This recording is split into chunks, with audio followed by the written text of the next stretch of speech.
On behalf of National Biodiversity Network Trust, a warm welcome to everyone to our 23rd annual conference. Delighted to be here following my personal disappointment not being able to make the conference last year because of a bug I had, and thanks to my fellow trustee Belinda Howe for chairing that. I have said thanks over the last 12 months before now, by the way. It's wonderful to be here in Edinburgh. I understand the last time we were here for this conference was in 2016.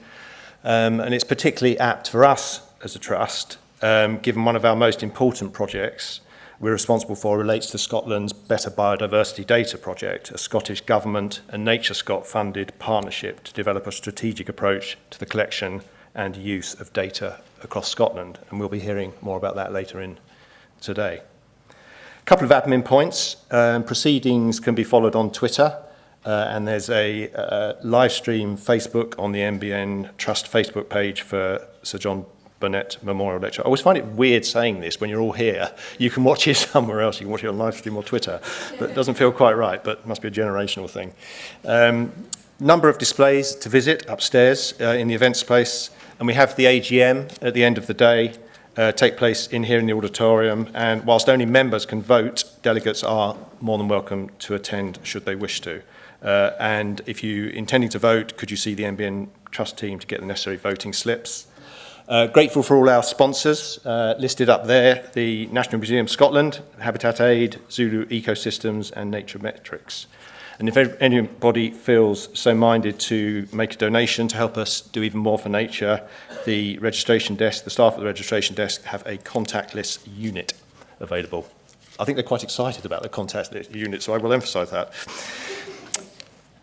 I doubt there are any people in the audience who would question the importance of protecting nature. But just to remind ourselves, a couple of snippets relating to the UK Government's 2023 State of Nature report that looks at species trends across the UK. From the headline, from the press release, landmark report shows UK wildlife's devastating decline.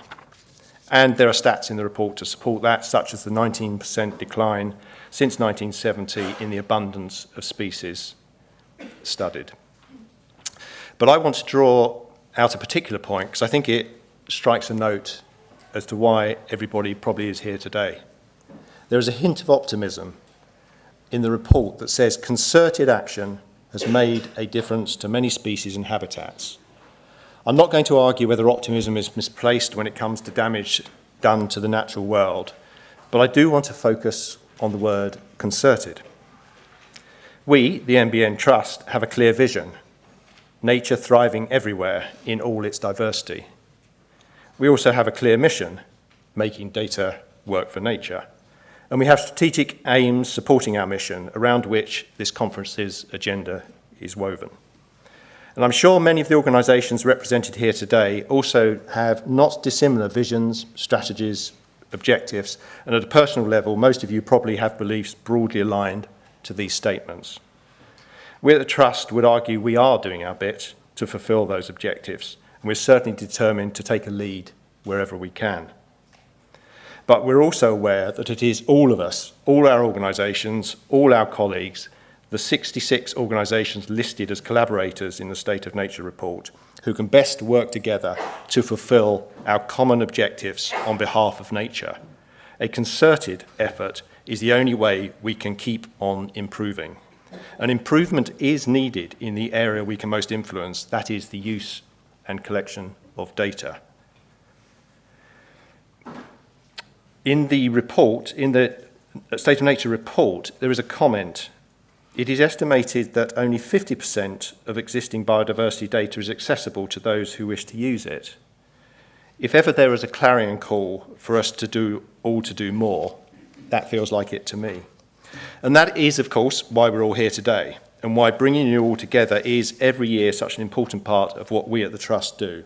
To share ideas, hear about innovations, celebrate work done, and importantly, to recognise the people, so many of whom are volunteers, who collect and collate information about the state of nature in the UK. Whether or not I should be optimistic, I'm certainly rather excited about today. We've agenda stuffed to the gills with important and illuminating topics. We have policy makers, policy police, species specialists, tech specialists, all sorts. Challenges will always exist, but hopefully today, through the content of the presentations and panel discussion, but as importantly through the networking opportunities, this conference will help to oil the wheels of concerted action with the goal of making data work for nature. Just before I hand over to Chris Brewer from National Museum Scotland, on a more insular note, I want to mention that it is also a time of change at our charity. We will be hearing from our patron, Sir John Lawton, who is chairing the panel discussion this afternoon and who will sadly be finishing his role as patron of the NBN Trust after 6 years. Also, as I'm covering at the AGM later, a number of our trustees will be stepping down shortly as they've completed their 6-year terms permitted under our constitution. And I too will be stepping down after my 6-year term, and we will shortly be advertising for a new chair. So if any of you have any ideas on that topic, please grab me or one of the NBN Trust team during the day to share your thoughts. We have an abundance of talent waiting in the wings, so let me hand over to Chris Brewer from the National Museum Scotland and thank him for hosting us here today.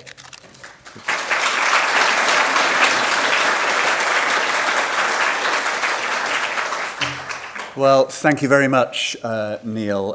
We're really delighted to be able to welcome the National Biodiversity Network once again, as Neil suggested, to National Museums Scotland. It's a great pleasure to see so many of you here today, and there's something very special about the beginnings of a conference when you get that sense of anticipation and energy.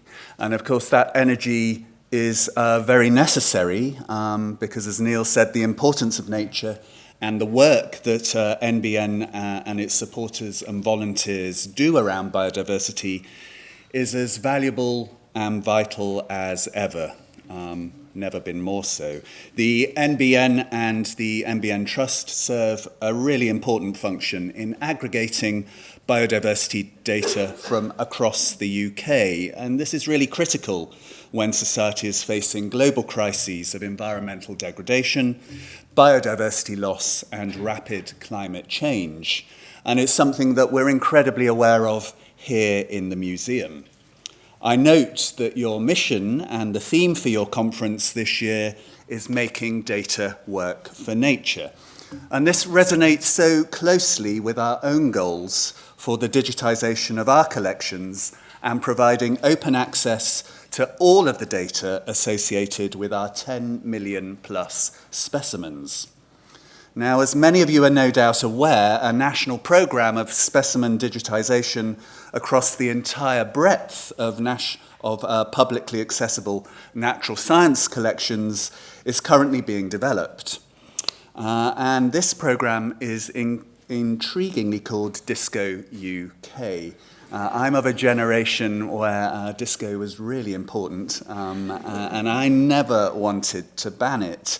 And this is one of the more fun acronyms that I have to deal with, because as many of you will know, DISCO stands for Distributed System of Scientific Collections, and it's part of a much wider European initiative. It's incredibly exciting. In the UK, it has the very ambitious aim of digitising, aggregating together and making openly accessible in one place an estimated 134 million specimens held in organisations across the UK. And we expect this to be a central programme of work for National Museums Scotland in the years ahead. It's one of our hidden glories. We have many of them. And we're delighted that NBN will also be a key partner. And incidentally, the NMS collections represent over 300 years of field collecting carried out at different times that people just like you have been inspired by nature in order to donate those specimens or hand those specimens through to our care. And as a historian, those 300 years, you can imagine that also has incredibly exciting potential in terms of that broader record.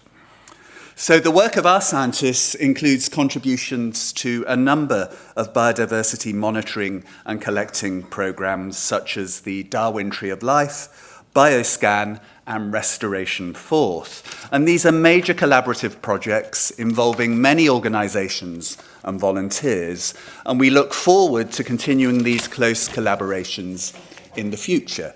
Collaboration is what we're all about, and collaboration makes change, and I know that's part of the sense of you coming together in conference today as well. And finally, I know that many of you in the audience use our collections to assist your own taxonomic identifications, but you also contribute to them by depositing voucher specimens. And we're extremely grateful to you for this, and we look forward to continuing this connection. It is the way our collections grow. So I'll end by wishing you all a very successful conference, and I'll leave you to discuss and deliberate about a subject that's very dear to the hearts of both yourselves and to all of us here at National Museums Scotland. Thank you very much. Hand over to Lisa now. Thank you.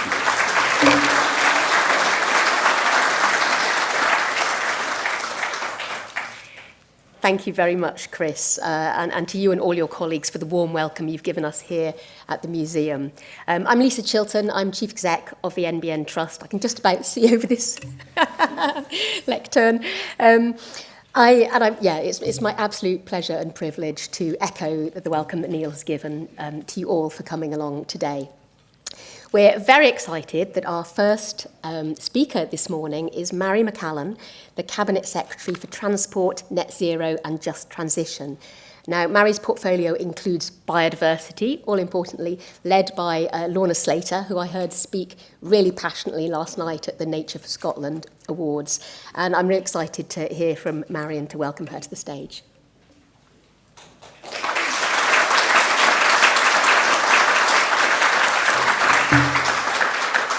Thank you, Lisa, and thank you very much, everybody, for the warm welcome. I should say my colleague and I made the fatal mistake of not checking the weather before we walked from the Parliament this morning, and I'm feeling a bit windswept, but I was very heartened to be hearing all of you talk about how soaked through you were as well.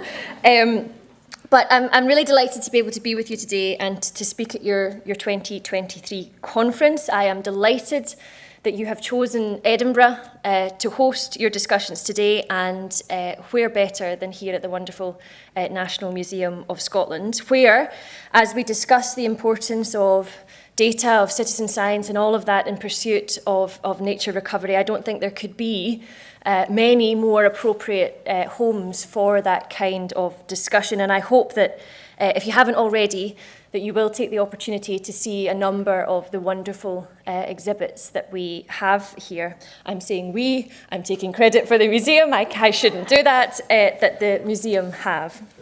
But as Lisa said, as the Cabinet Secretary for Transport, Net Zero and Just Transition, much of my role is focused, and most of my days are focused on trying to lead Scotland's response to what we very categorically recognise as a twin crisis of climate change and biodiversity loss. They are inextricably linked. They are twin, they are reinforcing. A decline in biodiversity is making the climate crisis worse, and a changing climate is increasing the rate and exacerbating nature loss and the degradation of our natural world. That is the stark picture, but the flip side of that is that biodiversity and supporting it is also the best chance that we have of tackling the continuing climate crisis. And so there can be no doubt about the scale of the challenge. Neil mentioned the State of Nature report. Well, for Scotland's perspective, and I should say, I know many of you will have contributed to the outcomes of that, but it highlights that on average, 15% of species abundance is in decline in Scotland. And of course, Neil spoke to the very stark overall picture in the UK as a whole. And I think, therefore, there can be absolutely no doubt that we must take urgent action, an urgent action which is capable of rising to those twin crises. And to achieve this, we will need high-level strategic leadership alongside responsible public and private investment. We will need an inclusive, all-of-society approach which engages communities, which engages businesses, which empowers land managers, and in which decision makers have important data on which to base their decisions. So in the time I have with you today, I should like to take a bit of it just to talk about some of what we've been pursuing recently in Scotland. And I do that in particular because there is a package of work ongoing just now, which does truly, in my view, and I hope you'll share that, represent a step change in the approach that we are taking to tackling nature loss. So we published our biodiversity strategy in December 22, and we updated a version of it which was published in September this year. It sets out our goals to halt the loss of nature by 2030 and to have put that into reverse by 2045. And it provides a long-term vision of what our natural environment needs to look like in order to achieve that reversal. The strategy is going to be supported by a series of rolling delivery plans, because all of us who work in this area know that ambition is one thing, delivery must follow, and monitoring must follow, I should say, as well. It will also be supported by our proposed Natural Environment Bill, which will put in place key legislative changes, including statutory targets for the recovery of nature. And I should say at this point that I appreciate that sometimes statutory targets can appear cosmetic, but I have seen how fundamentally in emissions reduction terms, they shifted the approach within government when we legislated for the 2030 and 2045 emission reduction targets in Scotland. So I believe that we will see that shift follow legislating in the area of nature loss. This also sits alongside our commitment to protect 30% of land in Scotland for nature by 2030, to ensure nature networks are in place across all local authority areas, and to designate at least one new national park during this Parliament.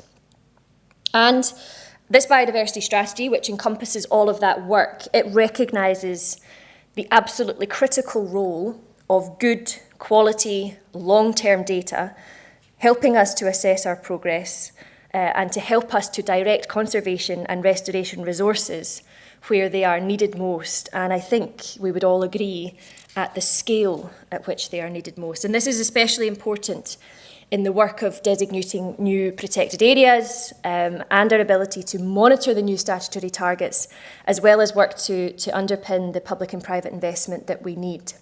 And I mention private investment because there is no country in the whole world whose public resources could reach what is required in terms of investment to restore our natural world. So we're determined both to use public funding, but equally to use that to leverage in responsible private investment, which has integrity, which is additional, which never amounts to greenwashing, but which will help us to deliver at the speed that we required. And of course, our updated strategy is aligned with the new international goals and targets which were agreed by the UN Convention on Biological Diversity, including Target 21, which states, and I quote, that we must ensure that the best available data, information and knowledge are accessible to decision makers, practitioners and the public to guide effective and equitable governance, integrated and participatory management of biodiversity, and to strengthen communication, awareness raising, education, monitoring, research and knowledge management. And we are basing our work around what that goal seeks to achieve. Now, our strategy also highlights the importance of citizen science, which we have relied on heavily and which we will continue to rely on for much of our biodiversity data. There is absolutely no doubt that without the dedication and the commitment over so many years of our citizen scientists, many of whom have fed into the National Biodiversity Network database, our knowledge of the natural world would not be where it is today, and we would not be, as policymakers, in a position to make our decisions on the basis of sound data. And so I want to, on that note, thank you all sincerely for the work that each of you have done, and as the work that the network of volunteers across the country have done to inform the picture that we have today. And thanks to advances in technology, the dedication of citizen science and collaborative work between conservation groups and government agencies, we are now able to present data for a wider range of species than we have ever been before. But as has been said, significant gaps remain, and we must now focus our minds on how best to close those gaps, how to avoid duplication, how to avoid silos in the sharing of information, because only by doing that will we be able to respond with the speed and the scale that is required in the face of the emergency that we face. So on that note, as I think has been mentioned, in 2018, the Scottish Biodiversity Information Forum published a review of Scotland's biodiversity data sharing infrastructure. This was a groundbreaking review which made a series of recommendations which had resonance not only in Scotland but across the UK and internationally as well.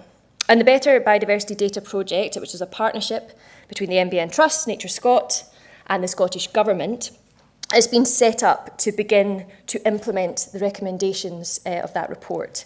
The project will, I hope, safeguard Scotland's biodiversity data and make it more accessible, creating a shared database, a national hub of information, which feels very much like common sense and probably ought to have been done a long, long time ago and will be a frustration for many of you, I'm sure, but I hope that's going to make a great difference. And I think you'll be hearing a lot more about that from Dr. Tetley during session 2, so I won't go into any further detail here. But I would like to take the opportunity to thank Dr. Tetley and the other NBN members for all the work that's been done on this project. Finally, as regards work that the Scottish Government are taking forward, I'd just like to take a moment to promote the biodiversity consultation exercise, which is currently being run by us in the Scottish Government. It's a public consultation which covers our delivery plan, which includes over 100 actions, and these are all geared towards supporting the implementation of our strategy. It also includes elements of that natural environment bill that I mentioned, which is going to create statutory targets for recovery, and elements which are relate to the strengthening of the role of our national parks in tackling the crises that we face. The consultation itself is quite detailed. You do not have to answer every question. You can answer those which take your interest. We would encourage you to do it in full, but I appreciate that it's a laborious task at the best of times. But we really would welcome if our consultation responses could reflect just a fraction of the expertise that is in this room. So I have asked if your organisers wouldn't mind sharing a link to that so that you have it readily available. But I don't want to go on too much longer, so I will conclude. But I think it's so important that we get this right. We all know that if we do not take urgent action, nature in Scotland will continue to decline, nature across the UK and across the world will decline, species will be lost forever, our landscapes may become unrecognisable. A just transition is at the heart of how we are seeking to approach these enormous challenges in Scotland. There will be costs, there will be difficult decisions to be made, but we will seek that our approach both rises to the enormity of the challenge that is before us, but equally is community-led and is capable of both mitigating the risks and optimising the opportunity that exists for all of us, for our communities, for our businesses, for our land managers, and data underpins all of that work. So I want to, again, thank every single one of you for the contribution that you make and continue to make to that. I do lie awake at night thinking about all that we must do at a pace and a scale that's unprecedented to rise to the challenge that we face. But I do personally and professionally believe that there really can be no greater challenge, there can be no greater mission than seeking to restore equilibrium in our natural world. Because as we all know, it is the basis, frankly, of life on Earth. So that is our collective mission. It's one that we mustn't fail in, and I am delighted to be working with you all in that. Thank you very much. Thank you.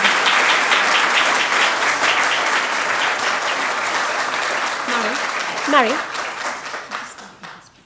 Oh, yes, of course. Thank you so much, Mary. What a wonderful way to start the conference today. I know that, Mary, you have to disappear off in a few minutes. We have First Minister's questions, so I have to get back to the Parliament, but very happy to take questions. One or two questions, potentially. I think we've got some roving mics, if anyone has any questions. Hands up if you do. Everyone's being shy. Or comments, reflections, some of what you think is most important in what we're doing. I was going to ask you, is there a particular one place or one project that really gives you hope that we can do this? That's a really good question. We were talking about Cairngorms Connect before, and I think that particularly sticks out in my mind because of the scale and the opportunity to make a real difference over that scale. Somebody also mentioned Restoration Forth. That's one of the most exceptional projects I think I've had the pleasure of being part of and to sharing with the community in there. I think the best examples are those where communities, different interests have come together with a common goal and are able to start making a difference over a larger scale. And I think Cairngorms Connect and Restoration Forth are both two examples of that. Wonderful. Thank you. I think there was a gentleman up here. Is there a question up here? Can't get the mic to work, I'm afraid he's going to have to shout. I'm going to have to shout over from here. Martin Ord Nesbrake.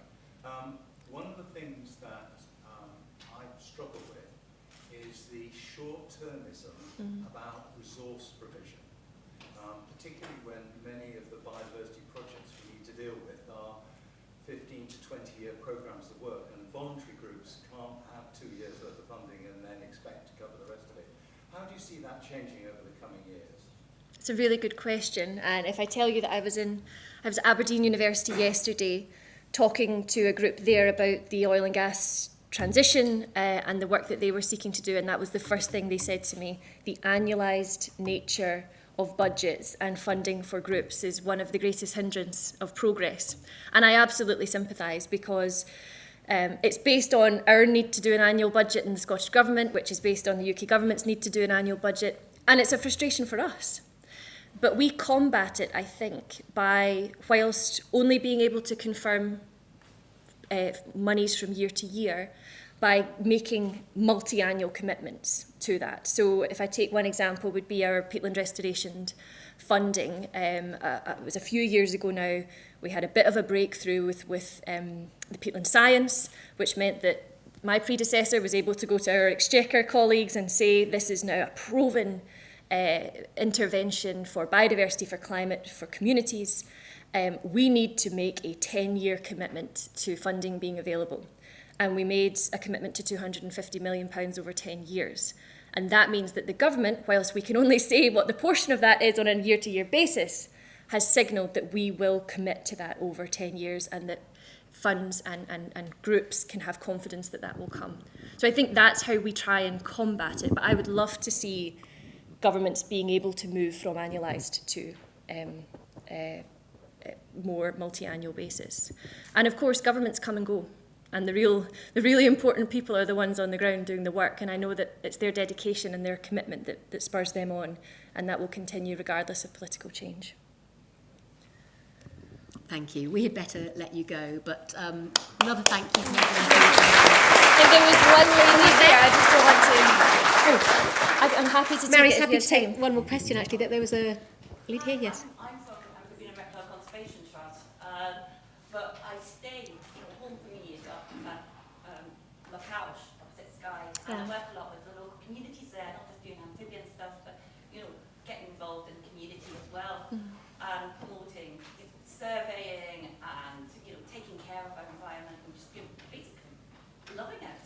And at the moment, I'm sure you're aware, there's a bit of controversy locally because we've got the Breckish wind farm question. And for me, it's how the local community feels towards ScotGov at the moment, which is the economy always going to take precedence over the environment because it's going to be on a peatbog. And, we've just got over the fact a few years ago that at Calacan there was the fish farm food placement that is huge and, has taken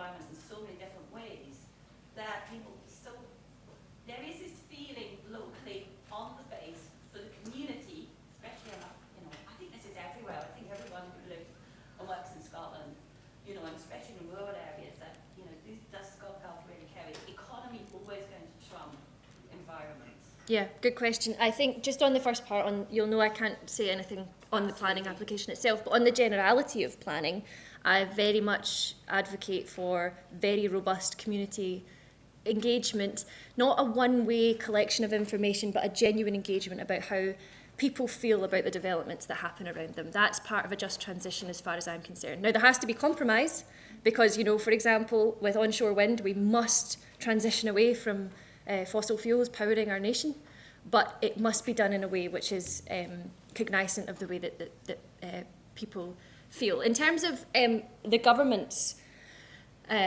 objective, it's very often put to my economy colleagues that the Scottish Government doesn't care about economic development and we're only interested in protecting the natural world and fighting climate change, etc. Honestly, it has to be a balance. I always think to myself, what's the economic outcome of this? What's the environmental outcome? What's the social outcome? How well can we balance these? What's the best path through that we can find, which seeks to